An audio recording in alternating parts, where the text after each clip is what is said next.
I did not understand a lot. I tell you that. That it took me years to get used to that kind of lingo and to the approach. Natalie just said it was very different from what we had experienced and done before. So we did not only have to learn a new approach, but also this new totally public health framework. We had a local public health specialist who supported us, Gretchen Clark, and now we are really on top of that. So primary prevention, Natalie already said that, is preventing something before it ever occurs. So when people come to SAFE, they usually had a bad experience, and then we help them overcome that. That's called secondary prevention.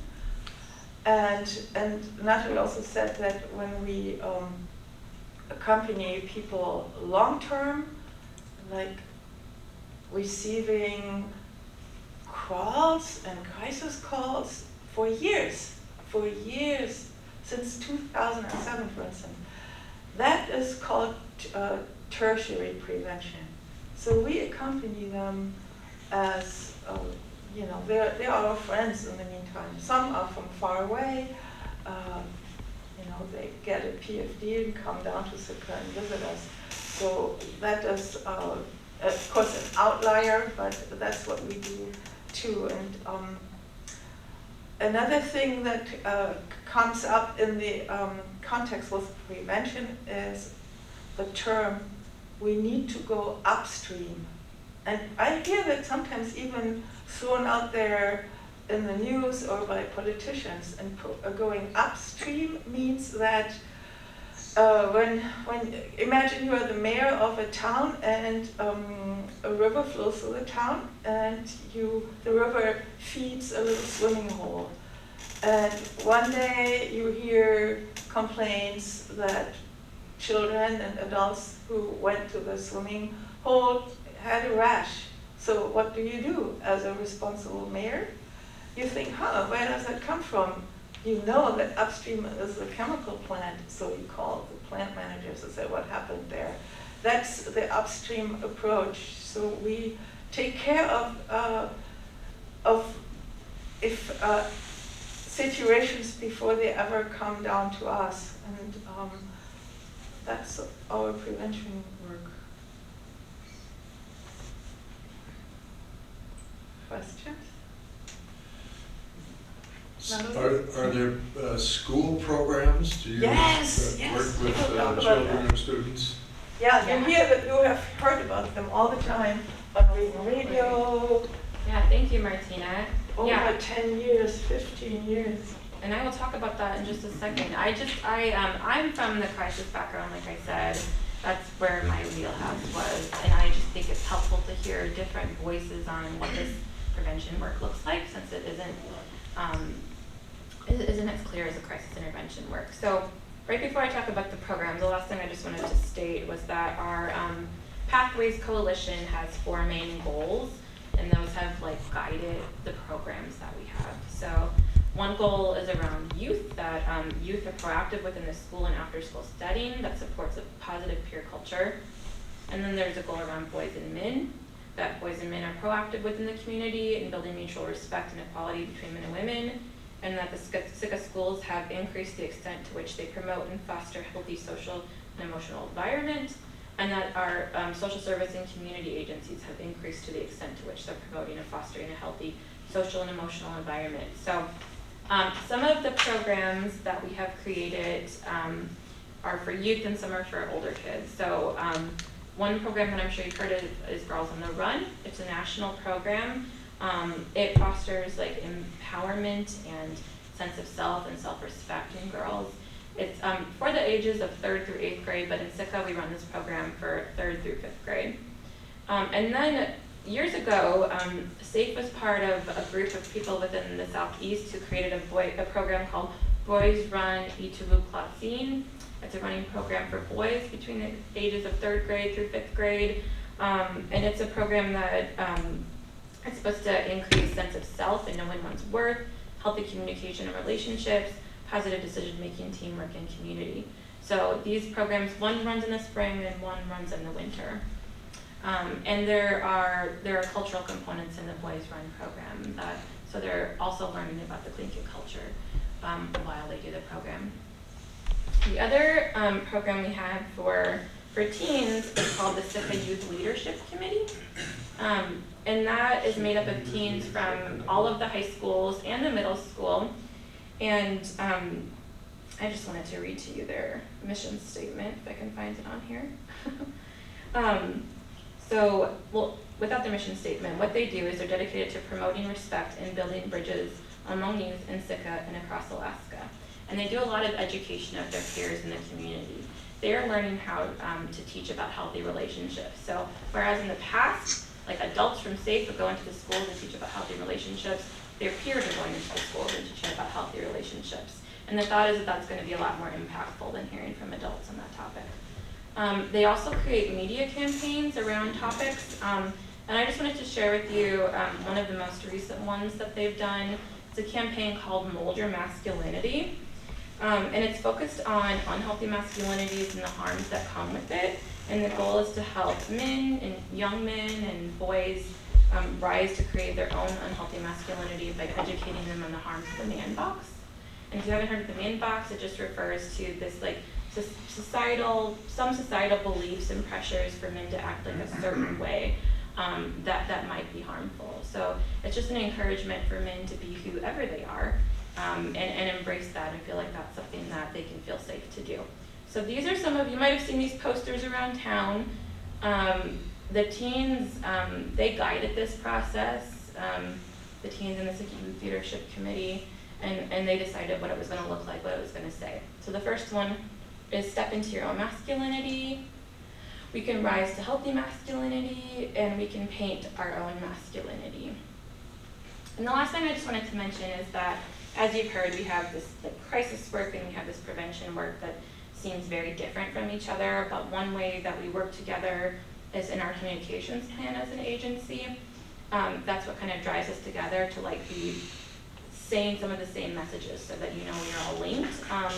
And one of our main goals is to have the community know that we are an organization that employs men, that works with men, that supports men, and that knows men can experience violence and other harmful norms that women experience too. So, do you guys have any questions? Great. I'll ask you one. So what's your education background? Oh, history. Oh, okay. My education about this work has been at SAFE through other advocates, through advocates throughout the whole state. So these days, we're much more aware of gender awareness and the variations. So do you deal with issues that are less male-female? And Yeah, very much so. Like within our shelter and services work. Yeah, I would say that's very true. I mean, I guess one thing I should note first is that I've worked with a lot of staff members who've been around since the 1980s in this at SAFE. And at that point, they described experiencing a very high level of lethality of women and children coming into the shelter who experienced just very extreme violence. What we see now doesn't necessarily represent that. It happens for sure, but not in the numbers we are seeing it. And sometimes what we see isn't extreme power differentials. Sometimes we see the product of trauma and unhealthy relationships. It's definitely a spectrum. So I would say that, just trying to answer your question directly, we see violence that is not gender-based violence. And we do support people who, from all genders, who are experiencing violence or who are experiencing the products of maybe violence they have witnessed as a kid, like the impacts of that trauma. Did I answer that? good, yeah. Okay. So I'll give you another one. How do you think, I don't know what to say this. How is Sitka doing in that regard compared to other communities? Well, I can only really speak for the state of Alaska. I would say that, you mean in regard specifically to, can you in Are we getting better? regards to like violence. No, not better violence. Are we doing better prevention? I would say, so there's a victim impact survey that goes out every 5 years, and it looked like we were doing better, and then in 2020 when they did a victim impact survey, it said that throughout the whole state that we were doing a little bit worse.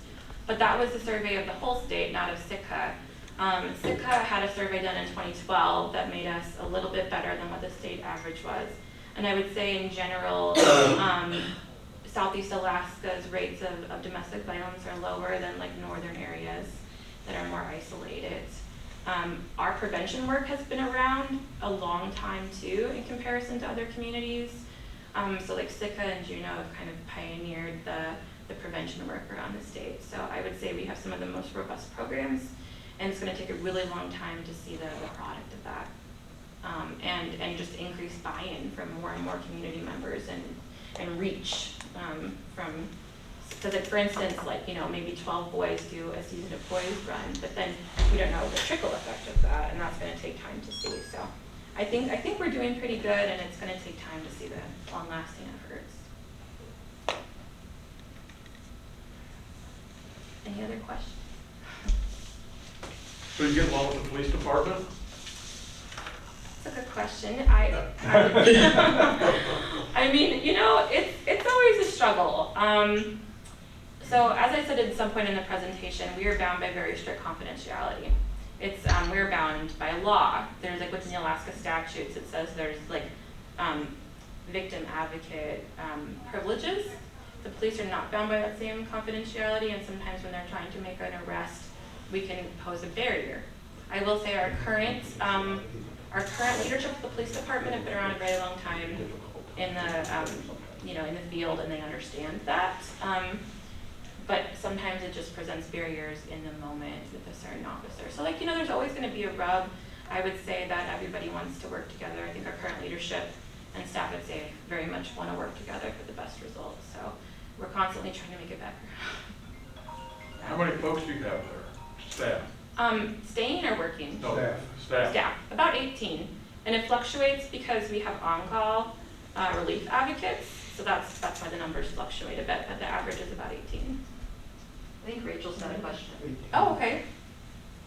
I do. Hi, thanks Natalie for your presentation. It was really great to see that the Rotary, I just joined Rotary, so I'm learning all their different programs and things that they've been able to support. So I understand the kind of the consumable needs that you have, but are there other projects that you're looking at kind of in the next 5 to 10 years that you'd like to do within the new shelter or improvements, or can you share kind of what things you might be looking for support for in the future? Yeah, absolutely. And I'm sure that I'm going to kick myself later for things that I'm not thinking of right now. But some really like concrete needs during our renovation. Our proposed budget just ended up not being what the bids came in like double what we had expected, because, you know, construction in Alaska. So a couple things got left off, and one of them was a kennel, so that there would be a better space for our clients' pets to come. And we make do pretty much in the shelter, but that's kind of like a long-term goal for us in the future. There's definitely just different little projects around the shelter we didn't get to complete. So different sort of renovation projects are in need, just like painting part of the building, for instance, like boring stuff like that. We always have staffing needs. Our prevention department we don't have enough funding to staff our prevention department as fully as we would like to. The same for our direct services department at this point. Funding, we get most of our funding from the state of Alaska. And it's been capped off for a couple of years, which is, you know, always challenging, better than some organizations, but still challenging.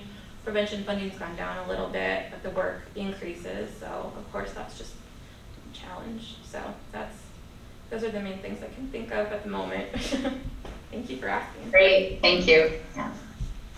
I'll give you a couple more. Do you guys go out and talk, when the troopers have their cadre there, do you guys go out and talk with them a little bit? No, we used to participate in the training though. Some staff would like be actors in the scenes, but we've never like gone and participated like as like speakers. But Katie Teaposs does, and she's one of the best trainers in the state. She trains advocates as well, so I'm sure she does a pretty good job with the DVSA portions of it. And she started in the field, in the DV field, in shelters, so, yeah. Oh, go ahead. How do you measure success? For which part? For our All of it. prevention or All our of it. services? And you said the big survey is supposed to be every 5 years, Yeah. which seems totally inadequate to me to judge any ongoing program. But just in general, what is your measure of success? Well, How do there you know if you're doing a good job or not? Well, our work is like really variable. So I would say that, that survey is not something that we do. That's done through the state. And it's a measure of people stating that they have been a victim of violence, domestic violence or sexual assault. So that could be an indicator of if prevention work is working or not. The way we measure prevention success is by evaluating the programs. And a way we evaluate that is usually by doing surveys at the beginning of the program and a survey at the end of the program and seeing if there has been a difference.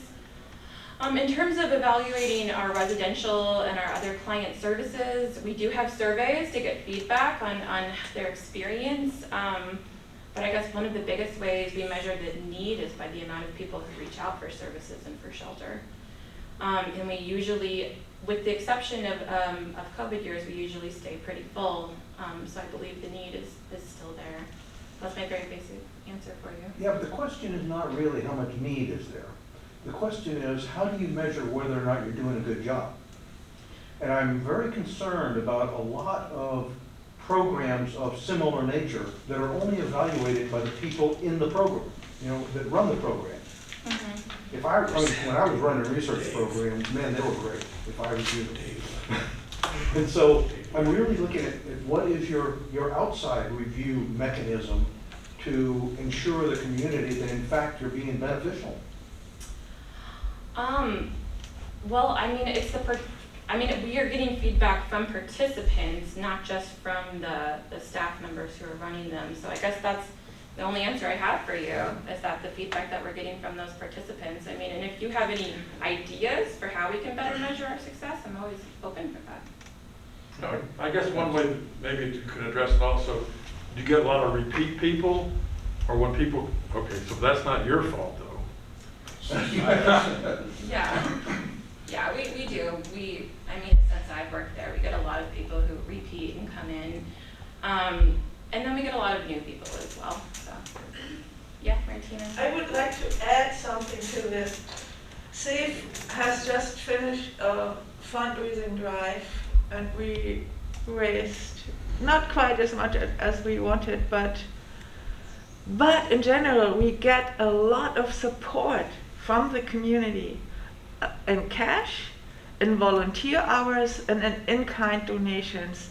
And I think that's a fantastic evidence that we find recognition in the community, because you would not believe what comes through the door in terms of support.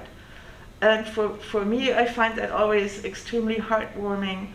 And of course, you guys are a part of that. Look at our front yard, it's beautiful, and we get feedback from our residents who say, well, the garden is so nice. It would not be that nice without your support. So I think we also get a lot of media coverage. I am old school. I still clip the articles in the Sentinel, and I fill these volumes, and it's good to go back. But we also get, coverage in the news of Raven Radio, and so that tells me that we make a difference, and people do know SAFE and know about SAFE. They say we are the safe shelter, and we are here to explain that we are so much more than a shelter.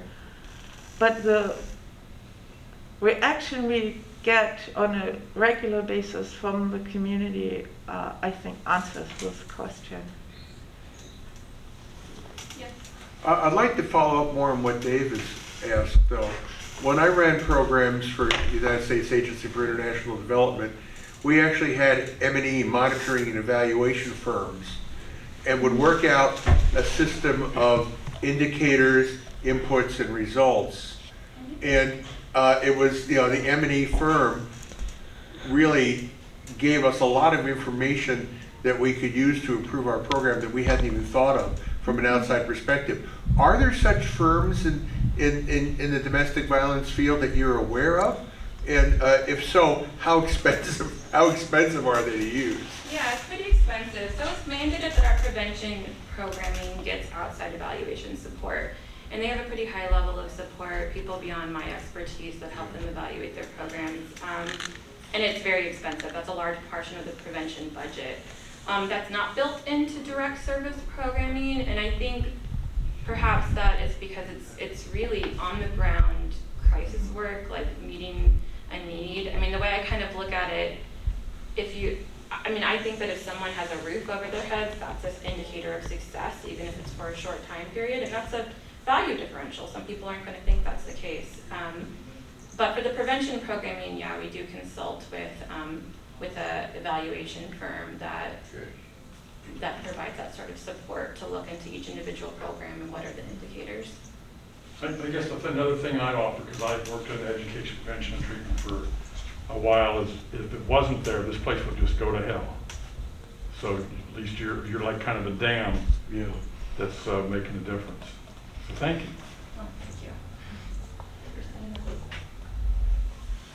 That's sort of an image I don't want to remember, damming up violence. Anyway, I guess my question was area of service. If somebody, say in Port Alexander, is got a situation, how do they get to you? And is there a jurisdictional between you and Ketchikan and Juneau, for instance? Yeah, all of the programs that receive state funding, we all have like a jurisdiction. We have emergency transportation for the areas we cover. So Sitka SAFE covers Sitka, Angoon, Cake, and Port Alexander. And then Ketchikan covers some of the smaller communities by them and Juneau, vice versa. Juneau receives quite a bit of funding. They cover quite a few smaller communities. Yeah. And then like Bethel, they are, TWC in Bethel is very, very busy. They cover so many villages within their community, so their shelter capacity is very, very large, and they have a larger budget for that due to that, for that reason.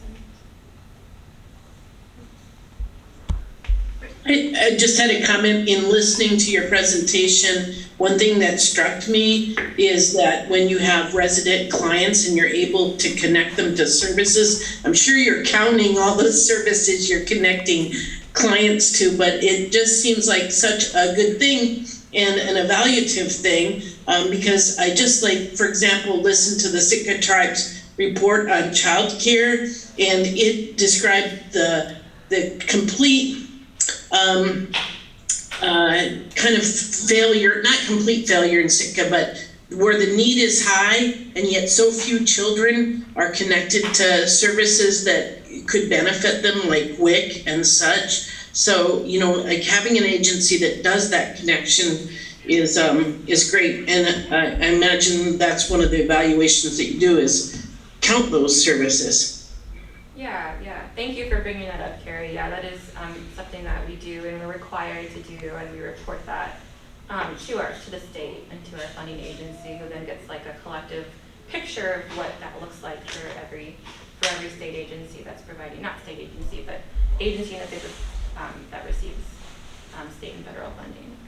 So. And I think the men's shelter is going to have some of that, the men's homeless community will have some of that effect of being able to have a central place to connect, particularly men to services. Absolutely. Okay, well, thank you very much.